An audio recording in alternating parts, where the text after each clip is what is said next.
Hi everyone, welcome to my series Reflect with Catalyst. Today I have one more very interesting person I want to introduce to all of you. Here is Sinhaar Rodrigues. Hi, Kathy. Hi Sinhar. So I have known Sinhar for over a decade when we worked together at CRISIL, and since then Sinhar moved from a finance industry into entrepreneurship. So let's hear it from him. What made you move from after having done MBA and after working with CRISIL and all? I believe you continued in the finance industry for a couple of years, and then finally the entrepreneurship bug bit you. Right. So tell us more about that. So, always knew that I personally wanted to be an entrepreneur, and I also kind of had an inclination really which industry I want to be part of. A lot of this really dates back to a lot of the time that I spent growing up in my grandfather's store. Okay. It was a small, kirana store. I always loved being around retail brands and consumers, understanding consumer behavior. Uh, that really led to me wanting to know more and more about the industry. But as obviously I studied finance, I worked in finance, and towards probably 28, 29, when I was working at a job really in a PE firm. At the same time, while doing that, I was also hustling a side business over the weekends, and I was making these pieces of granola and these crunch rock, which was more of my mom's kitchen then. Okay. Seeing the demand and seeing really the affinity that my friends had for the product, it gave me the encouragement to really go out there and to sell the product on the weekends. That led to me moving from a home space for about 6 months or so, my mom's kitchen, to taking out my own space, about a 200 square foot space. I quit my job. Okay. Whatever savings I had, I put into the space, really take it out on rent. Started with really 2 or 3 employees. More, it was just the first, I think, 3, 4 months was just door to door, just picking up a directory from the past 10 years of my life and just making random cold calls to people.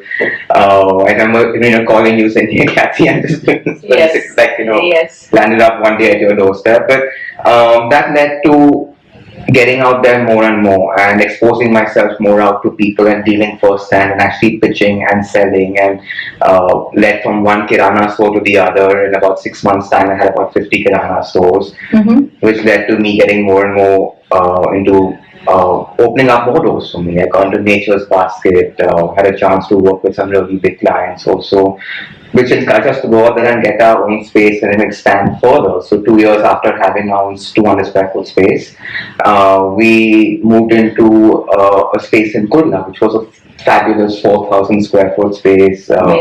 Completely, food compliant, had all the bells and whistles something to go around, and once we moved to that space, we got a lot more encouragement from institutional clients. We, went out there and really pitched to Uber. We had Starbucks come on board, and really had good wind in our sails. With all those, obviously, happening around us, people took notice of the brand. We had investors come in and really want to be part of our story and really backed us, both in terms of obviously their finances, but more in terms of opening up more doors for us, really encouraging us and pointing us in the right direction. All of this really, took us forward to really launch new products as well. We even got into more mass market, got into retail with a smaller price point as well with new products. This all led to, I think, over the past 4 years, and probably Feb, March 2020, we were kind of like running an operation of, I think, about 25 people, which started from home from just my mom and myself. Wow. And grew and expanded to that in the past 4 years. So yeah. I think this is what I appreciate the most about entrepreneurs. There's this bug which just makes you want to follow your passion. You give up a steady job, you go bootstrapping, you start small, you do everything to grow big. I think it's a really interesting story. And I think we connected around that time when you had set up at Kurla, and we were looking at really growing big and fast from there. But unfortunately, COVID hit just around then. Yeah. Do share with our listeners, how has that impacted you? So, when COVID hit, and I look back now, there's a lot that one can take away and realize, and obviously hindsight is only so much. But when COVID first hit us, it was, we were trying to be more reactionary then. I don't think we were as proactive initially. Nobody knew what's Yeah, happening yeah. and what's going to happen. Yes. And it was all like a wait and watch. Right. But even our clock was ticking because we had, investors' money on our, with us, and that clock is always ticking on how much return on system give back on that. We had rent payments due to our landlord. We had a wage bill of about 25 people. This became hard to kind of sit and really digest and manage with not a single bill being cut, right, for the month, for the first quarter, April to June. We took a call in the month of June to let all our staff go, and we paid them for the entirely their salary for the months of April and May. We had to kind of renegotiate with our landlord, but there wasn't much, bigger room for us over there. Take a few hard calls, let our employees go, really move away from our space that we had invested so much into. We had invested not only time, effort, and money, but really built that space for us. Right. Come June, July was kind of, okay, what do we do now? How do we restart? Where do we go from here? We found a couple of other sources and kind of outsourced our business in terms of the manufacturing element of it. We were earlier trying to do the entire gamut of it and the entire piece. But we said, no, let's bootstrap, let's go lean, let's cut out all the fat, let's outsource, let's find someone. Again, with the help of our investors and stakeholders and the network that we had built, this led us to someone else who really took it upon himself saying, hey guys, we like what you're building over here. Wow. Let me take on the entire manufacturing bit. We cut down, we only started working with 2 employees. We were almost at the point where, we were thinking this is just not going to work out. Let's just really shut down. This is just not making sense. We're just burning too much money, and how do we really get back from here? Because we had built a business, I think, of decent amount of scale. But I think in 6 months was just completely wiped out, right? And then you're just more or less discouraged, can it really be built again? But what was your distribution network when you were already setting up at Kurla? What size had you reached by then? So I think we had reached a scale of about maybe 500 stores that we were in. And this was more the Kirana level. We were in 3 cities. We were in Mumbai, Pune, Bangalore. We were in a lot more. We were online. We were in retail. We were in Nature's Basket, and we were. And then all of that just contracted overnight, right? And I think it was coming to terms with all of this, which was one, but also getting a lot of backing from the stakeholders that were involved in the business. Be it even our employees who would always call us saying, sir, kab chalu hone wala hai? I would love to come and back, to work with you again. From our investors who said, no guys, this is a business. This is not something which is scales overnight. Something which takes time, requires perseverance, requires that resilience. One of the things which I remember our investor said to us, which is kind of still sticks with me, is saying that this is a marathon. So it's not something which really just happens overnight. It's not a 100-meter sprint, right? So persevere, and they honestly, I think, having a great partner on board, having a great team of investors, stakeholders, that gave both my partner and myself the encouragement to really go forward and not quit and not just pull the plug entirely on something that we had built over the past 4 years. Amazing. So Sinhaar, what I'm hearing you say is that COVID did knock you down. But your stakeholders, your employees, your investors supported you at that very difficult and important point in time, and that's really something which held you up, right? Sure. And I think this is something which a lot of our listeners who are probably entrepreneurs, startups or SMEs will resonate with, that COVID knocked out a lot of people, and a lot of people were in that state of mind of giving up or just thinking there's no way forward for me. Right. I'm sure you had some challenges even at a personal level, where you might have felt that confusion, anger, all of that. How did you deal with that? So I think a lot of that comes from recognizing who you are as a person also in these times, and I think these times tells you a lot about who you are as an individual. Yes. Having someone to share these times with is really important. Having a safe space to share these times is important. Having a strong support system, be it a coach or be it an investor, or be it a partner, or be it even your parents, to take into confidence really what you're going through in these times. And people who really, I think, believe in you, and a lot of it, I think, over the past 4 years, and especially the past year or so, is we are building up. And what are we really doing as entrepreneurs? We're just building resilience to things, right?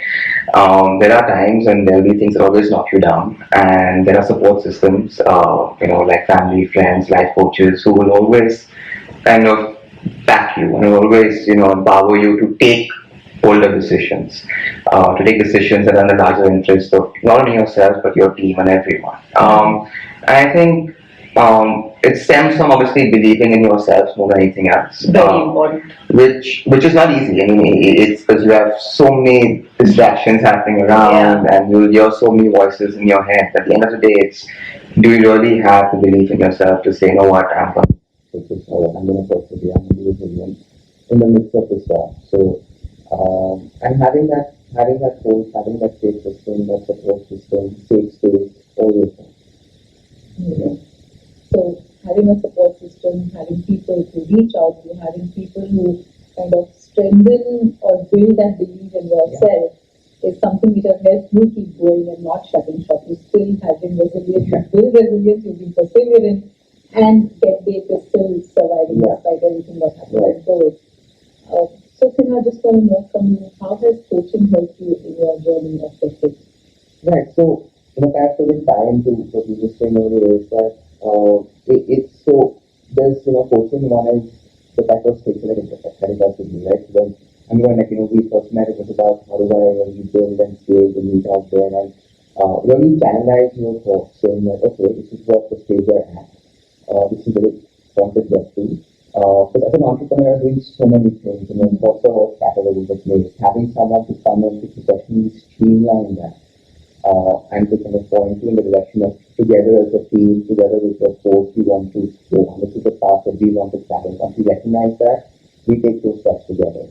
And it's me as a person also having a lot of trust and belief in the coach or in the person I'm, really taking into confidence. And the element of trust and that we want to work together and to achieve a common goal.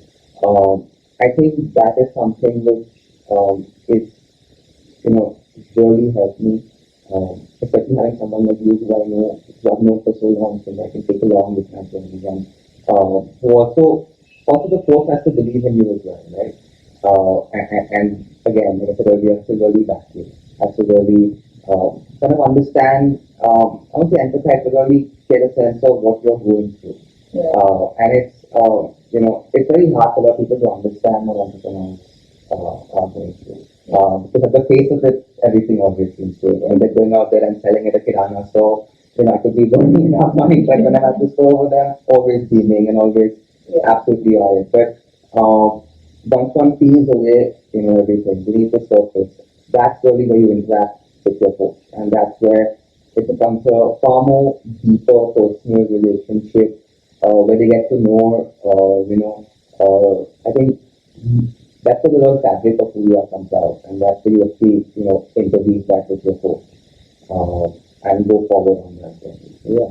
Amazing. I think you got that so beautifully. I couldn't have the time coaching as well as you did. And I must add here that Sinhaar was one of the very, very earlier on in my team, 10, 12 years ago. One of those people who stood out for how committed and sincere he was. So many years later, when he came to me with this whole plan and the fact that he started Get Baked and he was now into entrepreneurship, I was as excited, and I think the mutual trust was already there. So there was no thinking twice about joining him and supporting him in this journey. Right? So I think I still see that you're extremely committed to your passion, your perseverance is very much there. You have multiplied your resilience, especially in the last 1 year, and Get Baked has a bright future ahead. And thanks to the investors who have stood by you. Most definitely, I think anyone out there in space is, support yourself with either a great support system, coach, investors, a team that really believes in you. Meet your investors. Even a partner, I think, just having a really strong partner with the same ethos, the same values, the same support system is really important because the journey, you go through so many ups and downs, and really tested. The resolve is really tested, when it's all good when everything, Absolutely. right? But both of you have stood by each other too, Yeah. right? As Yeah. partners. Yeah, and I think having, a partner like that who really complements what I do is something that speaks volumes to who he is also as a person and to who we are as a team. Right. So yeah. And that is how Get Baked is defined by both of you, both your values coming together. Both our values, not only of us, of our investors, of our stakeholders, of our employees over the years. So, and it's something that we have tried to build from the ground up. So hopefully that value system stands the test of time and that resolve can take us forward. Yes. Yes. So to wrap it up, Sinhar, I think it's been very interesting to hear you. A lot of people have faced this. So what is your message to all our listeners who are probably in the same space, same frame of mind right now? What would you like to tell them? That this is a journey that, going to take time. It's not something which, a lot of people hear about, overnight success, we set our ways, so many, so $1 million unicorns in 2 years and 3 years, and that's like probably like the six standard deviation from the norm, right? That's 0.01% of people who kind of, there. But so there's no immediate formula to it. All I have to say is that have great amount of perseverance and belief in really who you are, and you have there'll be a lot of things always happen, but can you stay resilient? Can you stay true to yourself? And I think that is something, if you have those foundations in place, and if you have that great support system, and I know we keep reiterating this, but surround yourself with that support system because it is highly, highly important, especially in times when, like COVID, for example, especially in times when things are not going your way. Because these are the people who you will turn to the most. And these are people who will back you. And these are people who will obviously, take that step forward. So have a great support system, great belief in yourself, and understand that over the years, all that you're building is great amount of resilience and perseverance to your eventual goals. Thank you so much. Thank you so much, Kathy, for having me. Amazing. And I'm going to keep coming back to you with more and more such interesting and inspiring stories. So keep following Catalyst by Kathy on YouTube, Insta, FB, LinkedIn, wherever you find it. Till then, stay safe, take care. Thank you. Thank you.